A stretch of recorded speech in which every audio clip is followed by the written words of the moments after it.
వైద్యం వికటించి బాలుడు మృతి చెందాడని కుటుంబీకులు నర్సాపూర్ అమ్మ హాస్పిటల్ ఎదుట ఆందోళన చేపట్టారు. నర్సాపూర్ మండలం జక్కపల్లి గ్రామానికి చెందిన మంజుల ఆంజనేయుల దంపతుల 8 నెలల కుమారుడు మణివర్ధన్ కు జ్వరం రావడంతో ఆసుపత్రికి తీసుకొచ్చారు. వైద్యులు వైద్య పరీక్షలు నిర్వహించి ఆసుపత్రిలో అడ్మిట్ చేసుకుని చికిత్స జరిపారు.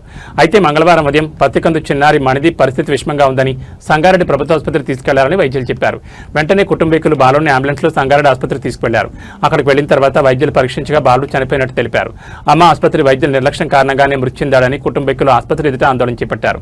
విషయం తెలుసుకుని ఎస్ఐ రంజిత్ రెడ్డి ఎలాంటి అవాంఛనీయ సంఘటనలు జరగకుండా భారీ బందోబస్తు ఏర్పాటు చేశారు. ఈ విషయమే అమ్మ హాస్పిటల్ డాక్టర్ విజయ్ కుమార్ ని వివరణ కోరగా చిన్నారికి వైద్యం చేసిన డాక్టర్ను విధుల నుంచి తొలగిస్తున్నట్లు ఆయన తెలిపారు.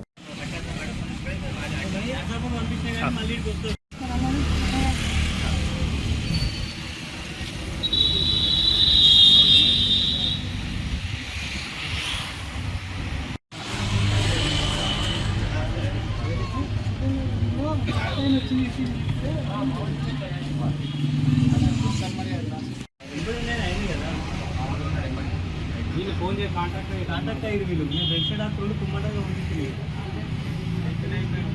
అయిపోయింది ప్రైవేట్ పోతాడు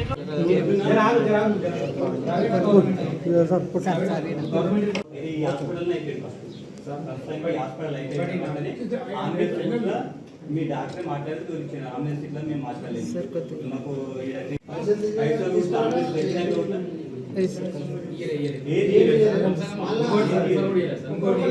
మీరు ప్రైవేట్ సంస్థ ప్రైవేట్ హాస్పిటల్ ప్రైవేట్ గవర్నమెంట్